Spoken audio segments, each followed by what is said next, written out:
افسانه‌های جالب، قصه‌های رنگین، دلیری و چالاکی قهرمان‌های افسانه‌ها در برنامه خواب شیرین برای بچه‌های عزیز و شیرین از رادیوی تاجیکستان.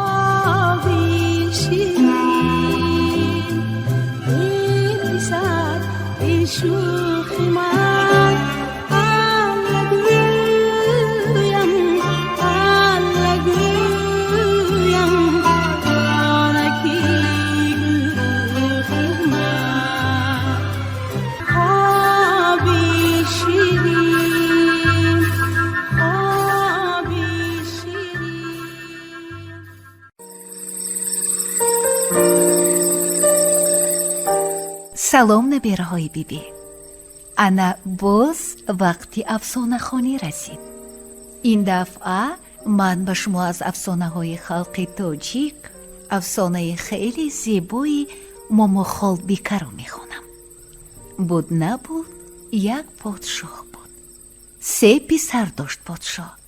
پسرهای کلانیش را خیلی دوست می داشت. او با پسری خردیش باشد رغبت نداشت. جوانی رنگ پریده نظرناگیر بود پسری خردیش. یک روز پادشاه به پسرش گفت که میخواهد 2 پسری کلانش را خانه دار کند. چی مصلحت میدهی؟ پرسید پادشاه از وزیر. وزیر گفت شاهم همین خیل کنید که پسرانتان خودشان با خودشان زن یابند. اگر کس برای خود زن یابد با آن زن مهر میبندد. عجایب.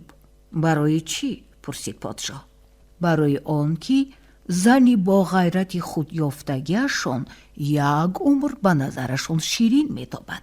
پادشاه باز پرسید با چی راه پسرهایم خودشان با خودشان زن یابند؟ وزیر راهش را گفت.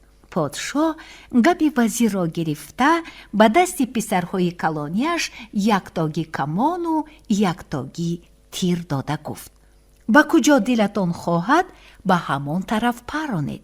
تیر پسر کلانی پریده رفته برای حولی حاکم شهر افتاد و تیر پسر میانه به حولی قاضی. این زمان وزیر و پادشاه دیدند که پسر خردی گردن کج کرده و آب دیده ریخته در ته دیوار نشسته است. با او رحم وزیر آمده گفت پادشاهم رحم کنید، دل جوان را نرنجانید. هرچی باشد هم او به شما فرزند است، پسر شما است. پادشاه با دلی ناخواهم بر ندیمانش فرمود که یک کمانی شکسته و 1 تیر زنگ زده آورده به دستی پسر خردیش دهند. پسرکی که اینجا کمان را گرفته تیر جا کرده به طرف آفتاب شینم پراند. تیر بلند شد و پریده رفت و در اوج آسمان غیب زد. پادشاه به او گفت از پس تیرت رو، هر کجا افتاده باشد آنجا دختر پیدا کن و گرفته بیا، نکاح کرده میدهم، رو. پسر تنی من و تقدیر من گفته به طرف آفتاب شینم نگاه کرده رفتن گرفت. در چولهای و بیابان هیزنان و تیزنان با لب تشنه و شکمی گشنه های یارم های جانم تیری به هوا رفته را از کجا میابم گفته 3 شب و 3 روز راه رفت و رفت از پیشش 1 حوضی کلان برآمد. رفت به لب حوض و قورباغه را دید و در دهان آن همان تیری پراندگیش را.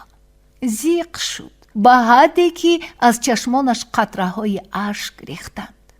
اوه چی تقدیر داشتم من که تیری با 100 آرزو پراندم به آب افتاده است و قورباغه به دهان گرفته است. گفت او خود به خود. تیر را از دهان قورباغه گرفت و عقیب گشت و از پس سر آوازی را شنید. ای پسرک، برای چی از تقدیرت می گریزی؟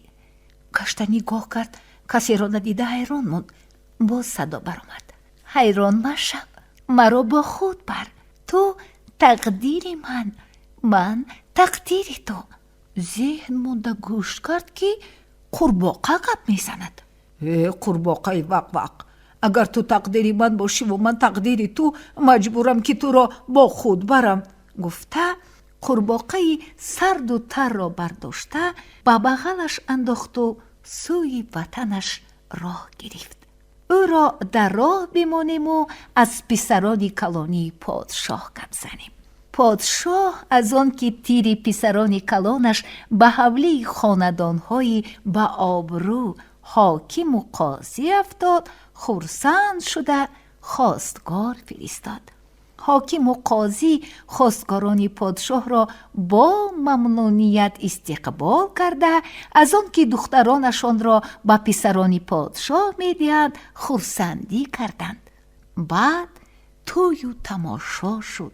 3 روزی رسا از پگاه تا بگاه مردم آش خوردند و تماشا کردند و سرود و موسیقی شنیدند. در دوام توی پسر خردی به خاطر کسی نرسید. او از آن راه دور فقط در روز 7 رسیده آمد. کسی به جوان قورباغه در بغل اعتبار هم نداد. شرمید و رنجید و با دل ریش ریش از شهر برآمده رفت. بیرون رفت در میانی دشت باز ایستاده به خیال رفت. تو شرم کرده از شهر برآمده به جای رسیده که کسی تو را نمی بیند و به حال تو نمی خندد. شرم نکن که در این دنیا نه هر کس را چیزی به او مناسب نصیب می شود. گفت به او قورباغه. پسری خردی نمی دانست در جواب این چی سخن گوید. پایهایش ناگاه لته شدند و در جای ایستاده‌اش نشسته ماند. گرسنه ماندی؟ گفت قورباغه. بیمه‌دار شدی؟ ها، گرسنه شدم. بیمه‌دار شدم به تو چی؟ خشمگین شده گفت پسری خردی. با من چی میگویی؟ صدا برآورد قورباغه. تو گرسنه مانی، من عذاب میکشم. پسری خردی در جواب این گپ ای وای بر حال من گفته خندید. چرا تو برای من عذاب میکشی؟ پرسید او. چون که من زنی تو هم، گفت قورباغه. پسری خردی آهی به درد کشید. آه مکش، با پست نیکر. باز صدا داد قورباغه. پسری خردی با پسش نگاه کرده شاه صوفه را دید که بالایش قالین قفس و گلدار و روی قالین کرپچه های مخمل و شاهی گسترده شده بودند. چناری عظیمی بر روی آن سایه قفس پهن کرده بود. رو نشین، هرچی خواهی پیشت پیدا می شود، فرمود قورباغه. برابری رفته روی صوفه نشستن پسری خردی، پیشش دسترخوانه و بالای دسترخوان انا کبک بریان و نانوهای گرم خوشروی، انا سمبوسه و سیخ کباب، انگور و سیب سرخ و کوزه های پر از شربت. پسری خردی که چند روز این طرف چیزی به دهان نگرفته، قورباغه سرد و تر را به بغل انداخته گشته بود، همه را فراموش کرده و چشم از دسترخوان نکنده خورد و وزنین شد و مجالی از جای جنبیدنش نماند. او پهلو زد و فکر کرد اینجا سیره هست. اگر همی خیل نباشد این شاه صوفه و قالین و کرپچه های و این همه ناز و نعمت از کجا پیدا شد؟ بعد سخنان قورباغه به یادش رسیده دلش سیاه شد. قورباغه زن او بوده است. ای وای بر حال او. باز آهی به درد کشید او. تو غم نخور، گفت قورباغه. در این دنیا از زن تو زیباتر زنی نیست. فقط خواهر من ماما دوربیکه در زیبایی با زن تو میتواند برابر باشد. نام زنت ماما خالبیکه. پریزاد است او، دختری پادشاهی پریها. مکان آنها پسی کوهی قاف. پسر خردی به هیجان آمده گفت کنی آن زنی که اینقدر ستایش کردی؟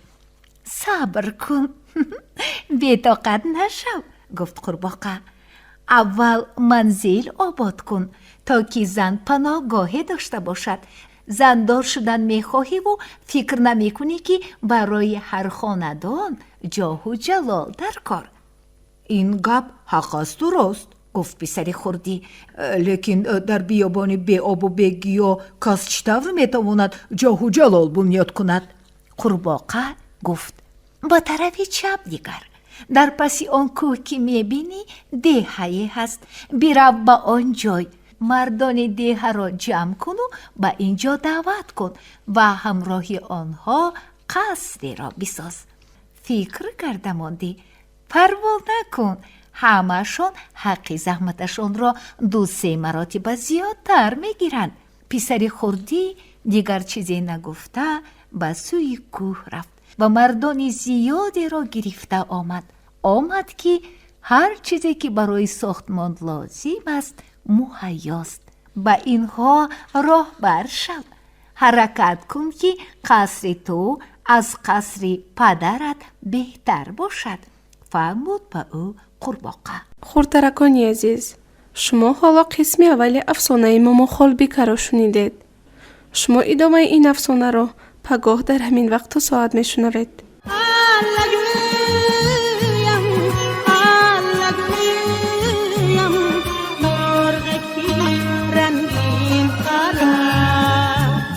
افسانه‌های جالب، قصه‌های رنگین، دلیری و چالاکی قهرمان‌های افسانه‌های در برنامه خواب شیرین برای بچه‌های عزیز و شیرین از رادیوی تاجیکستان. شیرین برام